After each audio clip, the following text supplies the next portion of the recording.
Oh, what is the upskis, everybody? Welcome back to another episode of the GXGamerCast. We're on episode 72 of my gaming show, where once a week I talk about video games. New games, old games, video games. It doesn't matter. I love video games. I'll talk about them in a whole variety of ways. I like to do a versus series where I put up two things against each other. They battle it out for supremacy.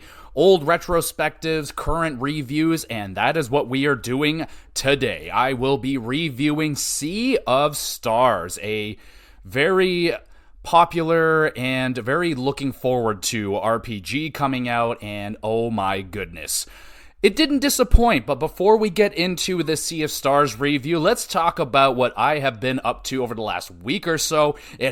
Christmas is gone now, so it was a pretty big week. Got some extra time off with the holidays, so my wife and I were able to watch some movies this week. So let's talk about some movies. So my wife and I, for my Christmas movie, I've always grown up on A Christmas Story. I used to watch...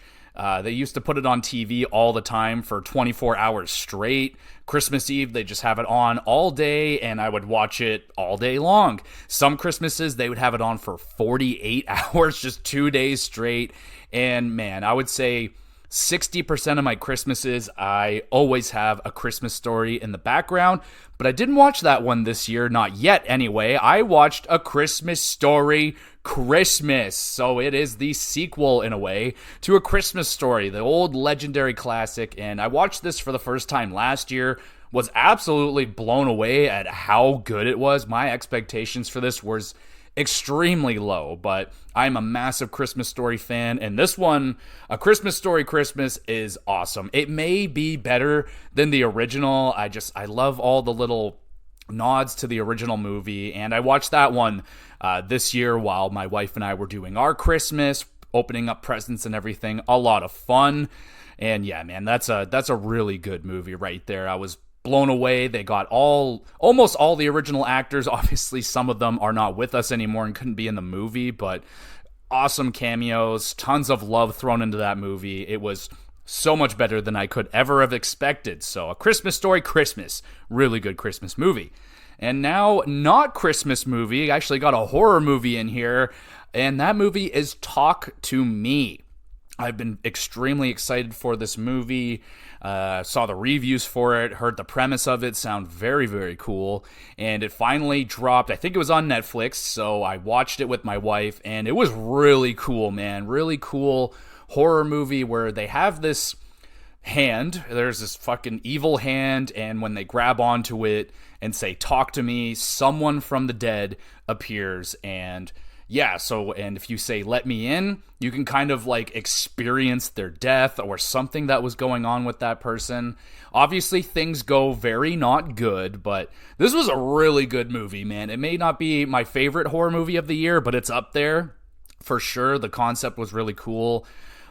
Really early on in the movie, like the first time they grab the hand and do the whole thing, that was a very unsettling scene very early on in the movie, and I was like, ooh, shit, we're gonna be in for it right here. In terms of overall scariness, it didn't fucking make me shit my pants or anything, but I thought it was a really, really good horror movie. I would check it out. The premise alone, very interesting. I liked it, and the ending was, really like the twist there at the end of this movie. Really enjoyed that. And one final movie we got in this week, it was the big one. It's Oppenheimer. Oh my goodness. So obviously I had a lot of hype to watch this movie. These are the kind of movies I love. I love historical movies based on reality. Basically a biopic movie. It's about Oppenheimer, the scientist, and his creation of the nuclear bomb. So it's a long movie. I can't shy away from that. It was extremely long, but it didn't feel long, which is the sign of a great movie, which this was. It was a great film. I really enjoyed the way that they did this movie, where you're kind of hopping around at different points of his life, when he's younger, when he's making the bomb, after his life, when he's going through this big trial after the war is over and everything. Extremely well-made movie, excellent acting in it, and obviously the best part of the movie was the lead up of the testing of the nuclear bomb. That whole 20 minutes scene was the best in the whole film. It was fucking chilling. It was very cool, man. I got really into the story, very interested in it. I had no idea about anything about Oppenheimer. I imagine a lot of us didn't, because he kind of got, shoved underneath the rug a little bit there, right or wrong, but a very interesting movie. Yeah, man, I went down the rabbit hole after watching it and, went on Wikipedia and looked up a whole bunch of stuff about Oppenheimer and his life and everything. Very interesting. It's a sad movie, obviously. If you're unaware of the nuclear bomb and stuff, obviously it's not a good thing, the nuclear weapon, but it's very interesting, the story around everything getting built and how much money was put into it. They said in the movie it cost them $2 billion to produce this nuclear weapon, and back in the 40s, 50s, 60s, that's an insane amount of money. So yeah, I learned a lot watching this movie. From what I can tell with my research of the movie after, they did a pretty damn good job at keeping things accurate. I don't really recall many things that were out of place or just completely wrong. There might have been, a little extra thing here or there, obviously, to make the movie more of a movie, but yeah, man, it was a great movie, a must-watch, I would say. I didn't get to watch it in theaters with the whole crazy 4K or whatever, but I enjoyed the movie a lot. It was really good. I don't think it would be something I'd ever watch again, just because it's so damn long, but my wife said she would totally watch it again, because, well, she said she was a little high when she was watching it, so she didn't get the grasp of the whole movie, but I nerded out and explained everything to her after. But yeah, Oppenheimer was friggin' awesome. Yeah, absolutely watch that one. And if you did watch it, what'd you think of it? Is there anyone out there that didn't enjoy Oppenheimer? Let me know. And now some TV shows. I got into a couple TV shows here. Blue-Eyed Samurai on Netflix. I was just so interested in the show when I first saw it. Definitely reminded me of Samurai Jack from back in the day. Kind of a show that I was a little bit too young to really appreciate Samurai Jack, but as I got older, I was like, fuck, this is a really good show, and I kind of passed on it overall. But then this one came out, I was like, okay, this is giving me that Samurai Jack feeling, and oh my goodness, I'm only two or three episodes into it. It's excellent. Absolutely excellent. I love it. It's an animated show, not anime, like it's not your typical anime show, but it's animated. It's got a very unique animation style. I'm guessing it's mixing like hand-drawn and computer animated. I'm not really sure, but it's a very unique looking show, extremely violent, and it's about samurais. It's about a samurai, and this particular samurai doesn't have pure blood, so their dad, I think, was a white man, and their mom was an Asian woman, and so this takes place, I think, in like the late 1800s, early 1900s, so obviously people are very not cool with that. Oh, you're dirty blood and stuff. So it's the samurai just kind of going on, getting revenge, and it's very cool. It's a very good, it's got a little bit of everything. Like, I was laughing, there's a side character, he's quite funny, so yeah, man, I'm really enjoying Blue-Eyed Samurai. It's freaking awesome. And we also dived into this show. My wife, a friend of hers at work, recommended this one to her. It's called Afterlife. It's a comedy show. I think it's on Netflix. And it's got Ricky Gervais in it. I know he's a hot and cold kind of guy. Love him or hate him. I don't hate him. I think he's pretty funny. And this show is extremely funny. Oh my goodness. But it is also extremely depressing. So take that with a grain of salt. There's definitely a lot of that obvious Ricky Gervais, very dry, sarcastic humor, tons of it. My wife and I are loving it, giggling throughout the whole show. It's super dry, but it also deals with a lot of, heavy topics of depression, suicide, just life in general. It definitely is dealing with a lot of heavy topics, but we're slaughtering the show. Like, we went through, I think, a season and a half on our first sitting. It's just a really easy, funny, I wouldn't say easy, because it is rather heavy in its subject matter. Some stuff that I have personally dealt with, so it's definitely hitting me in the feels at time, but then it, brings you right back with some good laughs. So it's a a very emotional show, I guess I could say. Like, you're laughing one minute, and then the next thing you're fucking like, oh my god, that is so incredibly depressing. But it's a really good show, man. Really, really good. Been enjoying Afterlife, so you can check that one out there on Netflix if you're looking for a weird, depressing laugh. There you go. Let's talk about some fucking video games. So Christmas has come and passed, and so let me know, what did Santa bring you for Christmas? What video games did you pick up? I only picked up one for now. I'm going to be picking up a couple others, but the one that I couldn't resist, it was on sale, 50% off, and that was Resident Evil 4 Remake. Oh, baby. And I dived right into it. I downloaded it and I couldn't wait. I just jumped right into Resident Evil 4 Remake, played a couple hours of it, and oh my god, man, this is insane. Like, I played the original Resident Evil 4 a million times, and yeah, they're not fucking kidding when they say this is a completely different game. Like, I went into Resident Evil 4 Remake with the confidence and like, okay, I know my Resident Evil 4. I know what's up, and within 7 minutes, I'm like, I'm scared. I don't know what's happening, and this is completely different, and scared. Very scared. Not as scared as Resident Evil 2, which I kind of feel bad about, because I kind of dropped Resident Evil 2, so now I got this Resident Evil 4, and now I think I'm probably going to end up starting to replay Resident Evil 2 again, just so I can finish that off at the same time. And maybe I'll do a versus, Resident Evil 2 Remake versus Resident Evil 4 Remake. No shade to Resident Evil 3, but I think it's safe to say that that one is a little bit under par, but compared to Resident Evil 2 and 4. So maybe there'll be a versus in the near future of the two Resident Evil remakes. That could be a lot of fun. I would love to do a review for Resident Evil 4 Remake as well. So maybe one, maybe both of those. We'll see how it goes. But yeah, picked up Resident Evil 4 Remake, and it's absolutely blown my dick off. I'm just so blown away at how different this game is compared to the original. It's incredible so far. So very much so enjoying that. I also want to pick up, I haven't bought it yet, but I want to buy Dave the Diver. It's on sale on the Switch, so I'm thinking about picking that one up. And also Chained Echoes. This game came on my radar. It was on Game Pass and it was leaving. I was like, what's that game? That looks interesting. Looked at it and it looks very similar to Sea of Stars, kind of a 16-bit old school RPG looking thing. So I got my eyes on that one. I want to download it. It's got like a 90 on Metacritic, so I was like, okay, I should probably check this thing out. So I'm probably going to pick up those two games as well. Obviously been playing a ton of Sea of Stars this week. As of this recording, I am like right at the final boss, but I want to get this recorded. So I've basically done Sea of Stars right here. Also dove back into Grand Theft Auto Online. So with the announcement of GTA 6, everyone's getting hyped up.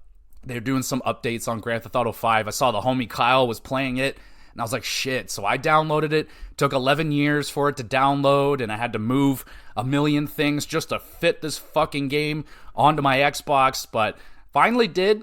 Dove into it. Apparently I have not played Grand Theft Auto Online since 2017. Which, that adds up. It's been a very long time. Dove into it, and yeah, we had a blast for like an hour and a half, 2 hours, just doing the odd missions, fucking getting into crazy shit that you always get into in Grand Theft Auto Online. They got like snow all over the place now. You can throw snowballs at each other.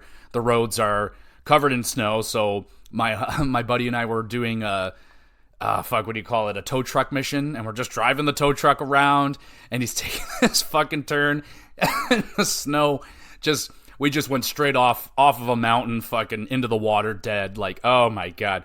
So it was it's a fun game, I will admit. Kind of looks ugly nowadays, I will say, even on the PS or Xbox Series X. I find it pretty ugly looking, honestly, but it's still a ton of fun.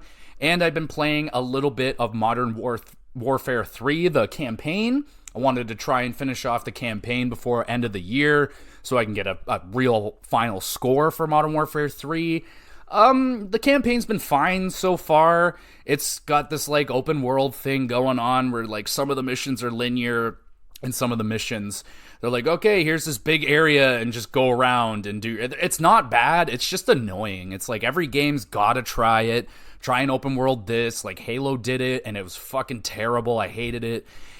But it's not too bad here in Call of Duty. It's just like, all right, well, I guess they're gonna try the open world thing. And yeah, and I heard it's terribly short, which again doesn't really bother me. I don't care if the game is short, especially when it's Call of Duty. Like, the campaign is there. Like, you have a campaign. They've never really been long anyway, but I don't know. I've had playing for a couple hours. I'm not done it yet, so I'm fine with it. Yeah, but it definitely does feel rushed. You could feel it. It doesn't look as crisp as other Call of Duties in the past, in my opinion. And yeah, it's just kind of generic, honestly. It's just like, yeah, it's like a standard first-person shooter fucking campaign. It's not bad. It's not amazing. Like, I think Titanfall 2 absolutely blows this game away, but it's not bad. It's not too bad. And yeah, I think that is everything that I've been up to. This week's been a busy one, like I said, but you get some extra time off from work with the holidays and stuff. So again, let me know what y'all have been up to. What games, movies, TV shows did you get into during the holidays? What new games did you get for Christmas? And let's do it, baby. Let's talk about Sea of Stars.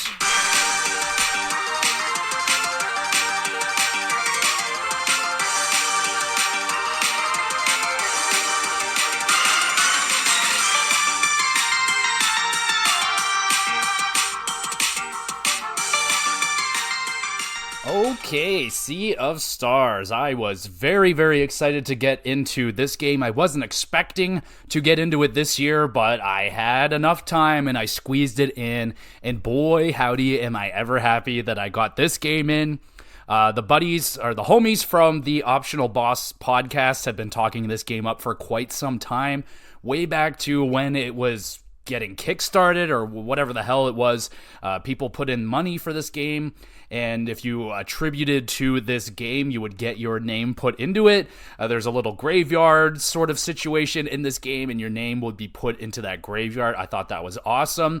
And the day finally came that Sea of Stars released, and it released to a very good reception. A lot of good reviews coming out for this game, and I mean, very happy to see that, obviously. The whole concept of this game is that it's basically a love letter to old school Super Nintendo RPGs like Final Fantasy VI, Chrono Trigger, Super Mario RPG. So if you grew up on those games, this game is like a love letter to those games that you grew up on. If you didn't play those games, but oh man, like this, oh baby, this may be the crowning jewel of 16-bit RPGs. This thing is absolutely spectacular, and I will try my best to talk about all the things that make this game amazing without spoiling anything, obviously. So the concept of this game is that you're in this world, there's an evil that is controlling this world, and every once in a while,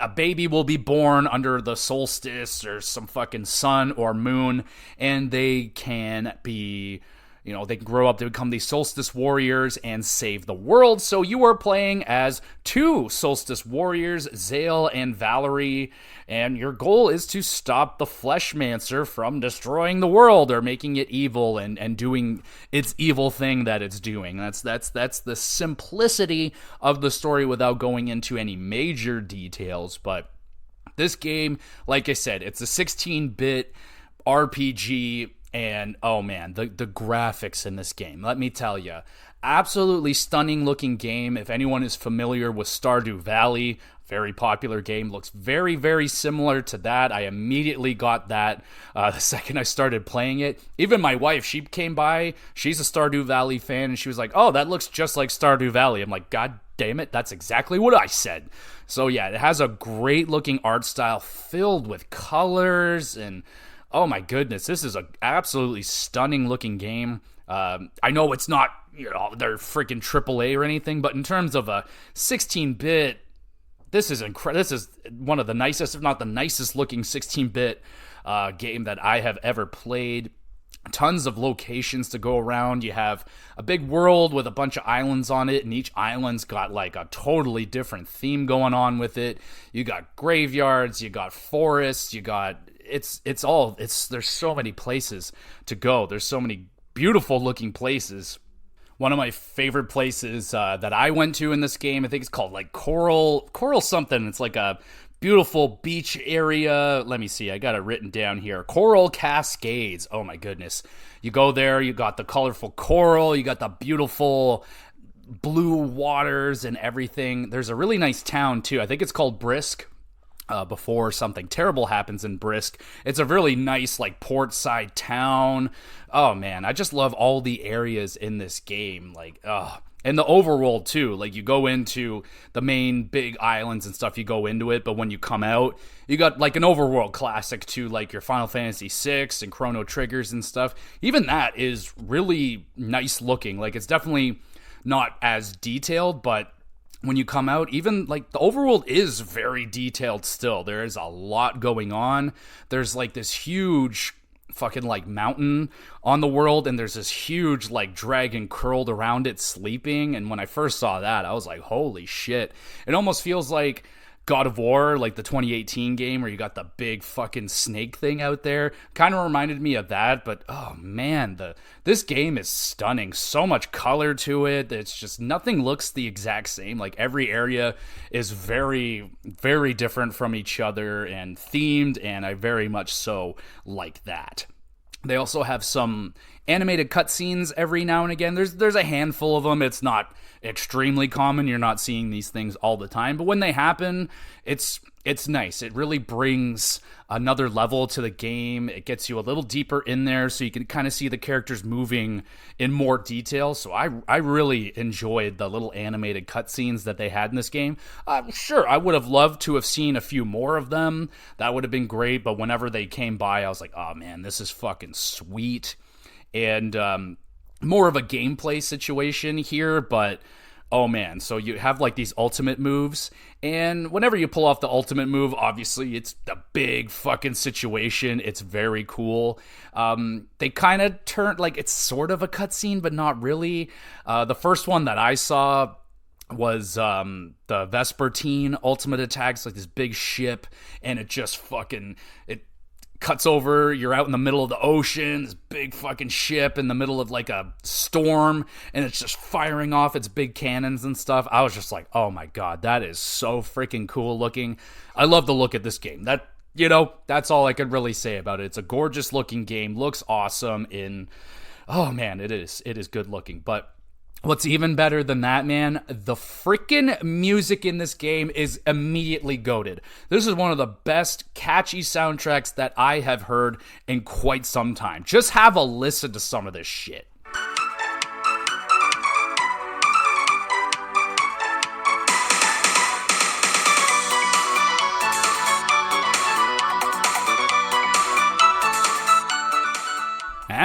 Huh? You like that shit? Here, hold on. I got some more.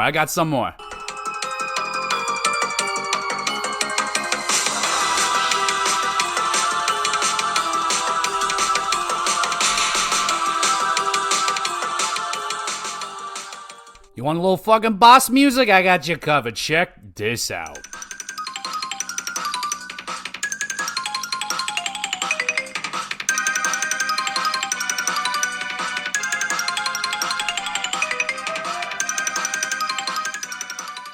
I shit you not, I could literally sit here all day long and just put in song after song after song. This soundtrack is freaking-sane, man. There's probably a solid over 100 tunes in this game, and I can't think of one that was even close to bad. So many catchy songs, like, I was literally laughing at some points. Like, a boss fight would kick in and the music would go and I would just laugh. I'm like, this is so fucking good. And I've mentioned this a few times on this podcast where I'm like, music today is like so much bigger in scale than it was back in the 90s and the early 2000s and stuff, where we have legitimate orchestras, you know, dishing out the soundtracks for games like God of War and Legend of Zelda and stuff like that. And I sort of miss the simplicity of the soundtracks back in the day, where there were only a handful of instruments in there, and they were relying on super catchy little riffs and stuff like that to really get you in there. And I've said it a million times, there are songs like from Donkey Kong Country and Super Mario World that are still stuck in my head today, and I was getting that with Sea of Stars, especially like the main battle theme. I've been singing that song, humming that song around everywhere for the last couple weeks. Like, it is absolutely drilled into my head, not because I had to listen to it 8,000 times throughout this game, but because it's legitimately incredible. It is catchy, it is it fits so perfectly. Like, I am blown away at the music. Like, there's so many aspects of this game that are excellent, but the music might be the most it is out of this world. It is so fucking good. If you aren't going to play Sea of Stars, which I highly recommend that you do, check out the soundtrack on YouTube, anywhere, buy it. Yeah, I mean, you got to hear this.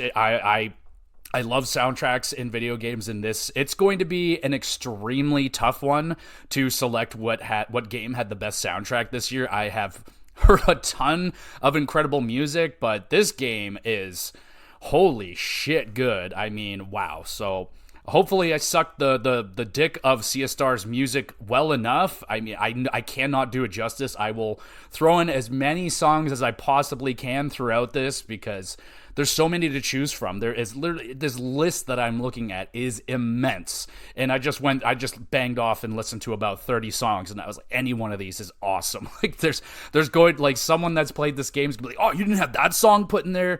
And how can I get all the songs in there, man? Like, there's so many good songs. Soundtrack in this game is absolutely goated. One of the best soundtracks I have heard in a very long time.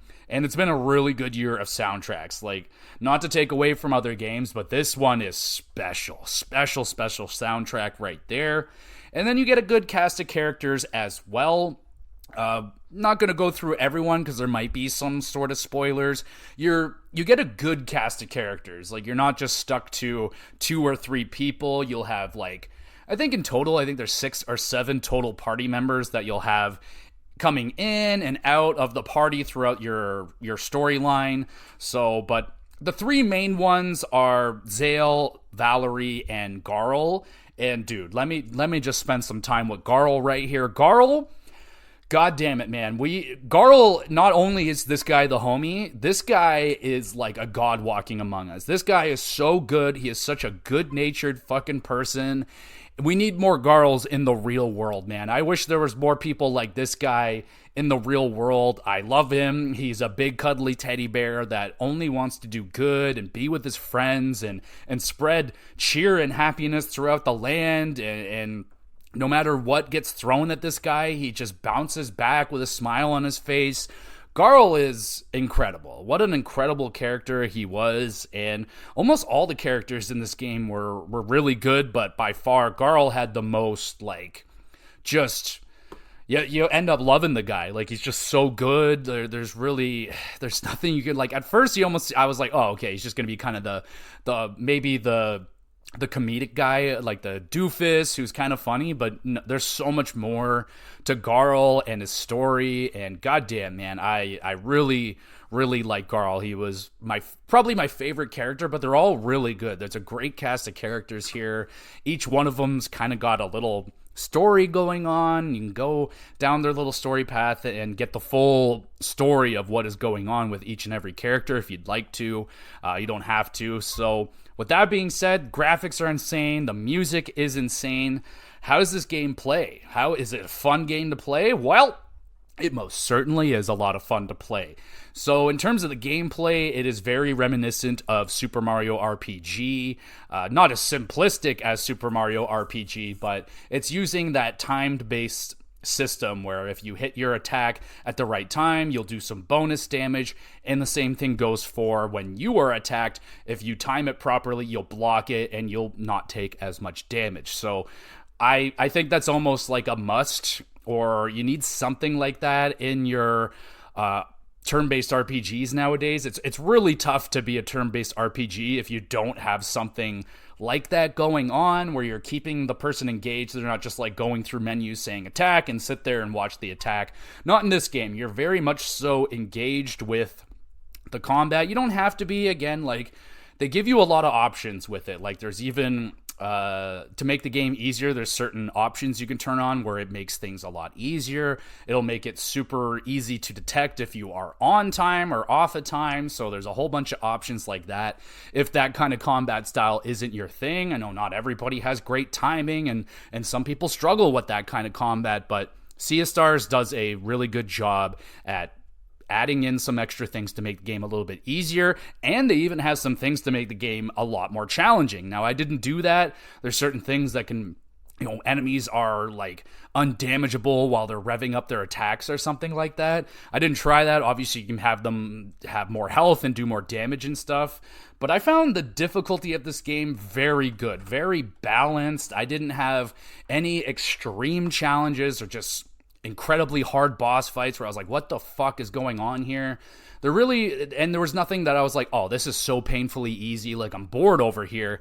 I think they've done a fantastic job at balancing the difficulty and everything like that with this game. It's really, really well done with that. So some things that make this game a little bit more special than other turn-based RPGs. So each character has, like, you have your attacks, you have your magic attacks and stuff like that. So each attack has, like, a damage type, for example. So you swing your sword, that's fucking slashing damage. If you hit someone with a blunt object, that's blunt damage. And then there's fire damage, moon damage. So every enemy, not every time, but the game adds in just a little bit of strategy with each and every fight where an enemy will be like, okay, I'm attacking in 2 turns, and this little thing will come up with a bunch of symbols. And it's like, okay, if you hit a moon attack and a sun attack, you will completely stop that enemy from attacking. You can stop their attack if you hit the right combination of moves. You can completely negate the attack, and oh my god, I absolutely love this little fucking mechanic of this game. It adds in just a little bit of strategy. I'm a strategy nut. I fucking love strategy, and it just makes every fight a little bit different. You're not, even if you're fighting the same enemy over and over again, each fight feels different from the last, because it's like, oh, okay, now I need you to do a sword, hammer attack to stop me, or I need a poison and a moon attack, and some of them can be really big. Like if you're doing a boss fight, it'll be like, all right, this boss has 4 turns. You got 4 turns to do, like, take out 7 symbols. And there's a huge variety. Well, not a huge variety, but there's a variety of special moves you can do. One character in particular, she has an attack that can push back their attack. So let's say it's attacking in 2. She does her attack, it pushes it back to 4. So you got some more time to do some things. So again, it just adds in this little element of strategy in the fights. It's not like, if you're terrible at strategy games, like it's not going to ruin you. It just adds in just a great variety to every single fight. It's extremely fun. And whenever you do a regular attack, you will replenish a little bit of your MP, your magic power, so you can pull off magic attacks. And that adds in a lot of strategy too. It's like, okay, I need to get this poison attack off, but this character doesn't have the MP to do it. I have 3 turns, so if I get her to do a regular attack, it'll replenish her MP just enough so I can get this attack off, and it's just, oh my god, like, it sounds really complicated, but it is so flawless and smooth in there. It's really easy to get a grasp of. It's not complicated at all. It just adds in, like, so much more satisfaction when you stop an enemy from attacking you, or you pull off a huge combo that just gives you enough time to pull off your move so you can stop the attack in time. Like, oh my god, I love that little element of strategy, and it's excellent. It's absolutely excellent. It's a ton of fun. I love the combat in Sea of Stars. It might be my favorite turn-based RPG combat I have ever played. It brings in so many elements, plus that little element of strategy just, oh my god, sends me absolutely over the freaking moon.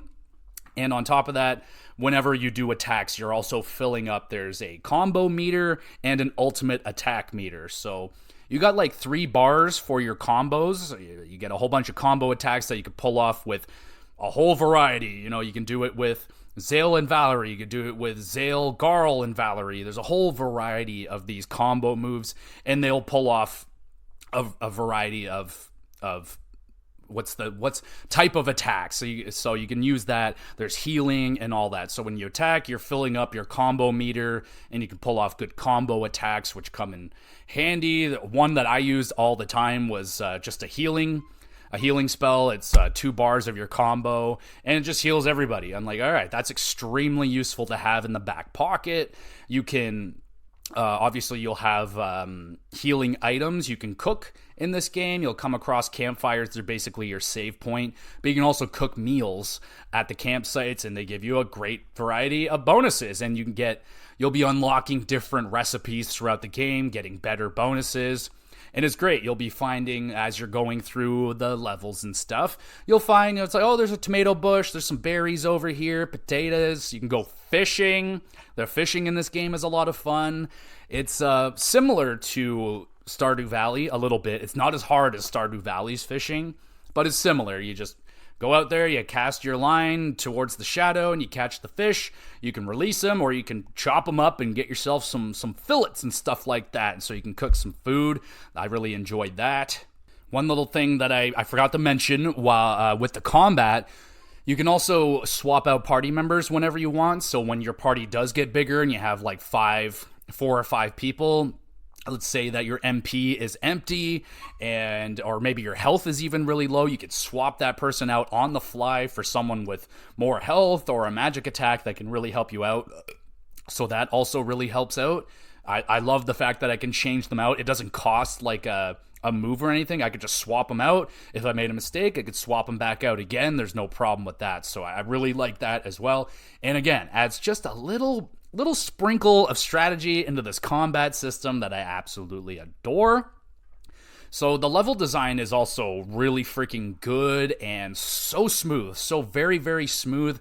It's not like they have puzzles throughout, and it's pretty much every level is similar. You're going through these areas that have environmental puzzles and enemies and little treasures to find, but they're just really fun and smooth to get through. You're like, all right, I see this obstacle, and you can pretty quickly put it together what I need to do. It's all laid out there. It's fairly simple. There were a couple of puzzles where I got stumped, and I was like, I don't really know, but the puzzles in this game are pretty fucking good. They're, again, very balanced. You're not stumping me on a regular basis where I'm like, this is dumb, I don't get this, or the other way where it's like, oh, this is baby shit. Like, oh my God, what am I, 4 years old? Like, no, it's just a good balance of puzzles. So I really enjoyed the level design. It's not super duper linear. Like, it's not just go fucking straight and over and up and shit like that. There's some paths, some hidden paths as well that you can find some treasures. There's a lot of little hidden treasures in the game that you can find with weapons and equipment, find better equipment. Your classic RPG stuff. Like, you can have equipment, better equipment, some rings that give you a little bit of extra perks and shit like that. Really good. And you'll also be getting some kind of tools to help you out along the way with the environmental puzzles. You'll get like a little wind power thing where it just helps you like push blocks around and maybe a wind turbine later on in the game. Get a grapple hook, which is good. It'll help you explore the world. You can use your grapple hook and launch over onto mountains and stuff like that. Quite useful. You can also use it took me a minute to figure this one out, but you can use it also in combat. Before you, like, the enemies will just be out there. There's no random battles. The enemies are out there. You can see them. You can avoid them if you can. But the best thing you can do is once you get the grapple hook is just hit them with the grapple hook. Gives you an extra free attack to start off with the fight. Also, again, I keep missing little things with the combat. There's just so many little mechanics that just come together to make this amazing combat system. But every time you do a regular attack, these little orbs will come out, and you can collect.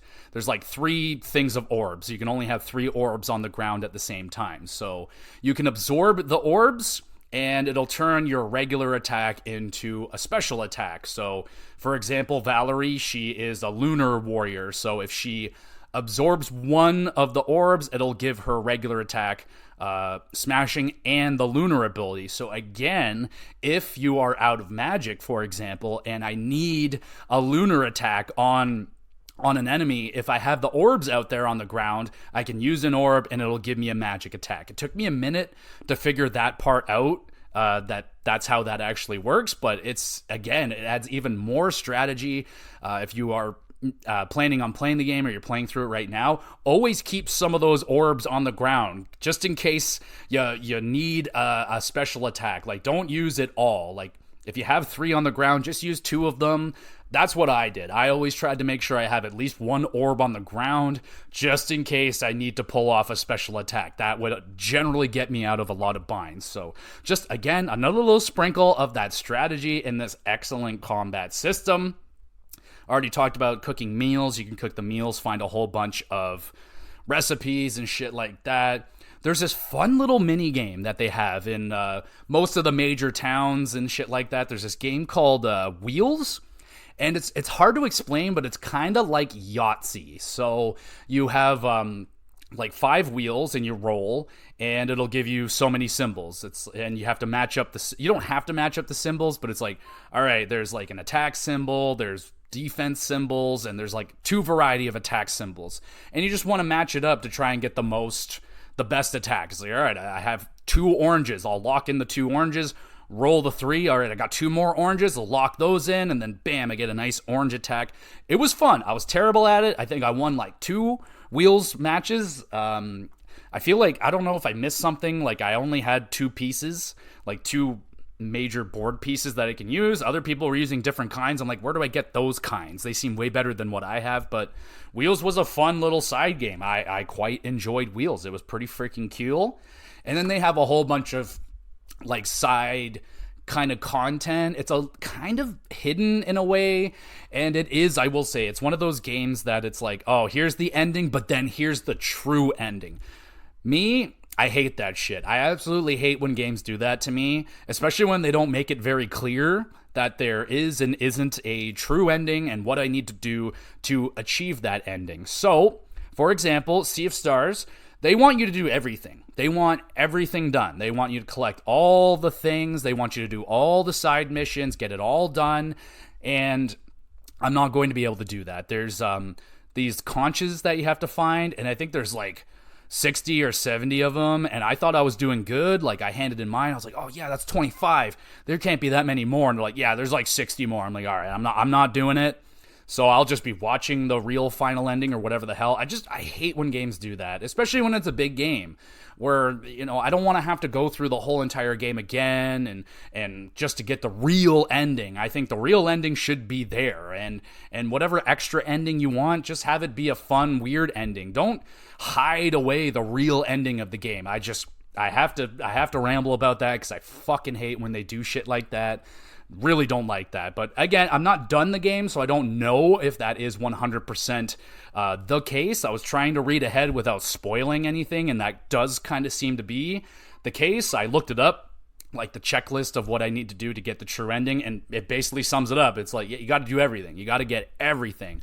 And I basically have done everything except for the conches, and I just really don't want to have to go through all the areas again to find these hidden conches. I'm just not that kind of guy. So there is that's a thing that is here that I don't like, but I had a lot of fun just like the last 5 hours of the game that I'm playing. Like, it was like, okay, here's the last boss, you can go and take it out, but it also gives you this like power that makes it incredibly easy to just kind of go around the map and find and finish up some loose ends, but not so much with the conches, because you'll still have to like go into areas and find them. So, but there'll be like a little mission will pop up, and it's like, oh, okay, go over here and do that. I could just fly over there, super easy and fast. Really enjoyed that. And also back to the campfires. So you get these campfires that are like save points. Go there, you can cook, but there's also, you can like set up a camp, and these are great little times. I love setting up camp with all the homies. We're sitting around the fire and shit. I can't remember her name right now, but Teeks. Teeks will, she tells stories at the campfire, so you'll collect artifacts throughout the game. You can hand them over to Teeks, and she'll have a story about that artifact. And the stories are really good. Like, there's really short, awesome little stories that you're reading by the campfire. I really, really enjoyed that. That was very wholesome and just felt really good. And when you're having a big, long adventure, it's like, oh, let's just, pull over here and we'll set up camp. We'll listen to some stories, have some chats. And it's also a good place to chat with your party. See what they're thinking, see what's up. Maybe they have something for you to do.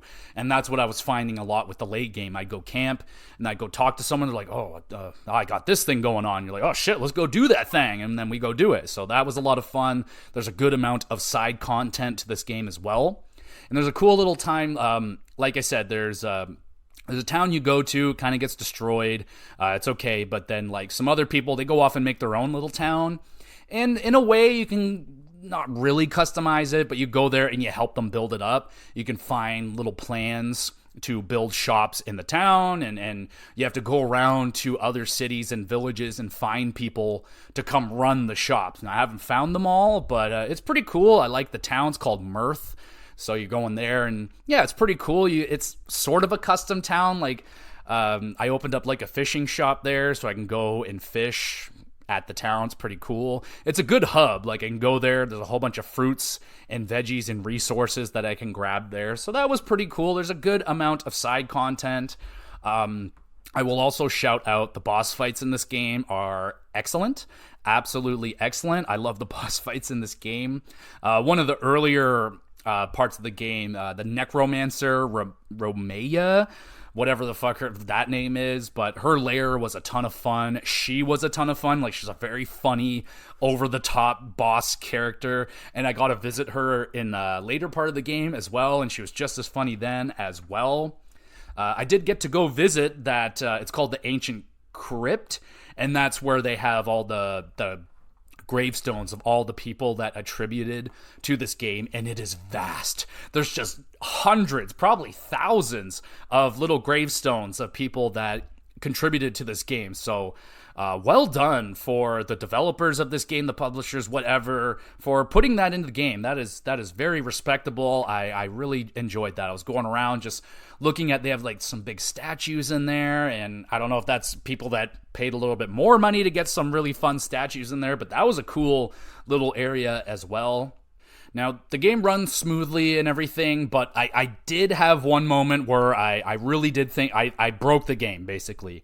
I don't really know what exactly happened, but basically I fell down this hole that I wasn't supposed to go into. The whole screen went black, and I just had to turn the game off and restart from whatever load I had. That was the only glitch, problem, performance issue, anything like that I had with this game. Runs beautifully.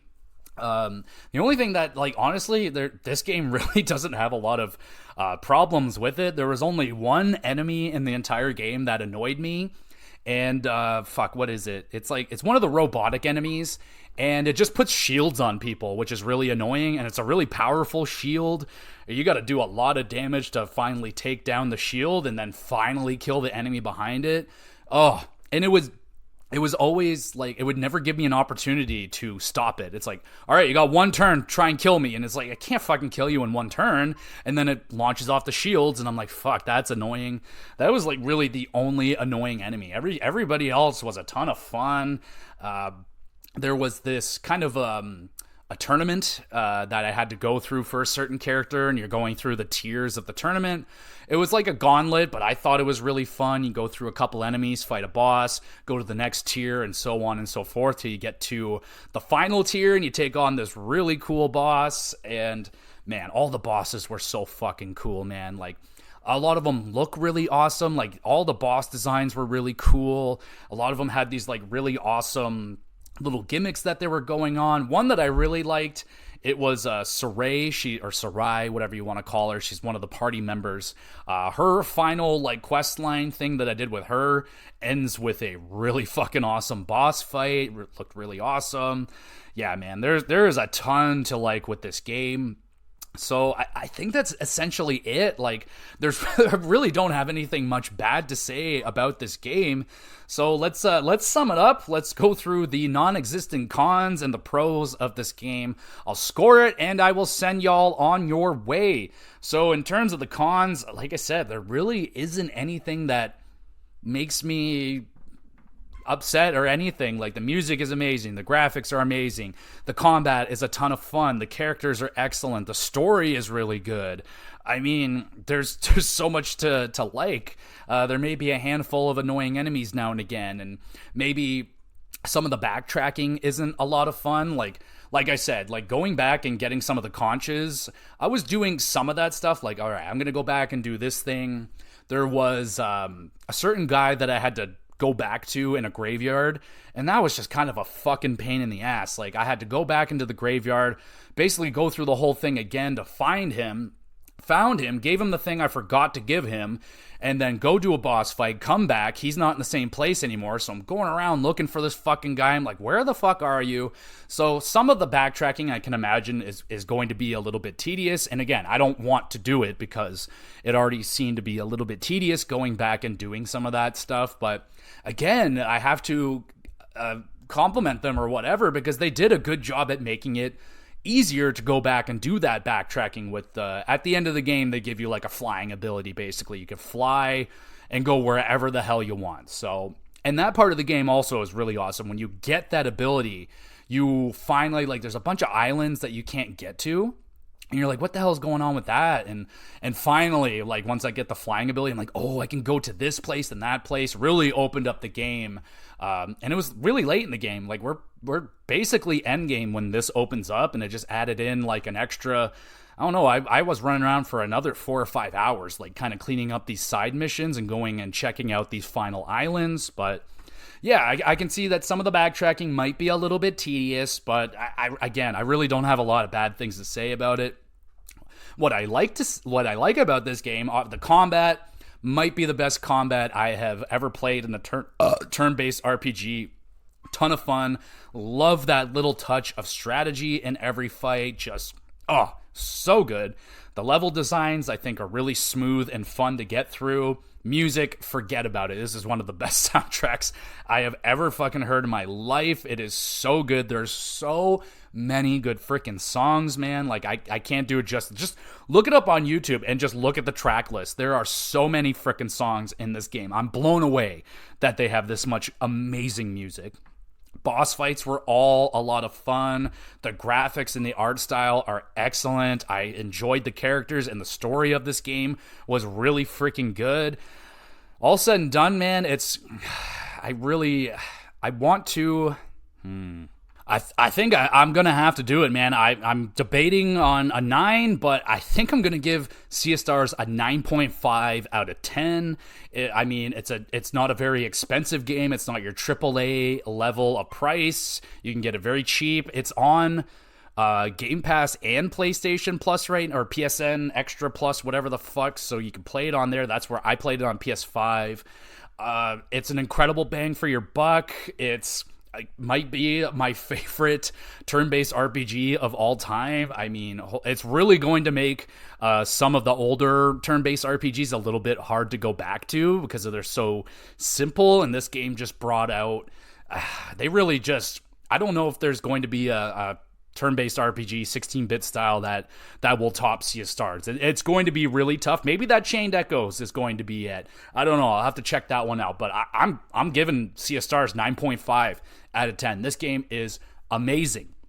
If you are a fan of turn-based RPGs, if you ever enjoyed a Final Fantasy, Chrono Trigger, Super Mario RPG, Paper Mario, you have to play this freaking game, man. Like, if you enjoy music, you gotta play this game. Like, oh my god, there's so much to enjoy. I'm blown away by this game. I was expecting to have a really great time, but I wasn't expecting this to be this amazing. This game absolutely blew me away. It's incredible. It's a must play, and it is definitely going to be making an impact at the XE Awards, my video game award show. It's definitely going to be making an impact right there. But we'll see. Today I'm at a 9.5. Now, I'm not completely done it. It could fall back to a 9 if the final boss and the final part of the story isn't incredible, but it's an easy, highly recommended game. I mean, you cannot go wrong with this game. It's so incredibly fun. It's charming. It's got a great story, beautiful characters. It's just a lot to like. I am pulling at straws to try and bring out any negatives in this game. It's a very lovely game. It's well crafted with a lot of love in it. You can tell that the people behind this game loves turn-based RPGs. They loved a lot of the games that I grew up on, and yeah, man, I felt it for sure. Sea of Stars is excellent. So happy I was able to fit it into this year. And there we go, everybody. So let me know. Have you played Sea of Stars? Do you love it? And if you don't love it, how? What's wrong with the game? Well, why aren't you loving it? Let me know. But I love this game. I think it's excellent. I can't wait to finish it. I will finish it off probably tonight, and if anything changes, if it really falls flat on its face in the ending, I guess I'll post something on Twitter and be like, oh boy, the ending of Sea of Stars was, but I doubt it. I really doubt it. I'm right there at the I'm right in the final level. I'm like right there at the final boss, so I'll get that done. But again, thank you everybody so much for listening. You're awesome. Let me know how you did on Christmas, all the new games you got and everything like that. You want to help me out with a little Christmas present? Why don't you review the podcast, hit that like button, whatever you got to do, subscribe and all that great stuff. I upload all these to the Gamer GX Videos YouTube channel as well, so you can watch them. Great place to leave a comment. I would also love if you would drop a question, comment, anything like that related to video games, wrestling, hockey, or just about the podcast, concerns, or anything like that. Drop a comment. I'd love to carve out a little time on the podcast to answer questions or anything like that. I think that would be a ton of fun. And yeah, so there won't be a hockey cast this week. They had like 3 or 4 days off in the NHL this week, so not a lot has been going on. So I'll take a break from the hockey cast this week, focus in on some other video games and other things I want to get done. So yeah, there we go. There will be a WrestleCast coming up this week. It'll be a little bit lighter because there was no Monday Night Raw this week. They just did a best of show, so there's no new Raw. So it'll be a little bit lighter, but of course, we will always have new content here for you at the GX Plus Cast. Just stick around, subscribe, and all that great stuff. And we'll be back again soon with some more GX Plus Cast.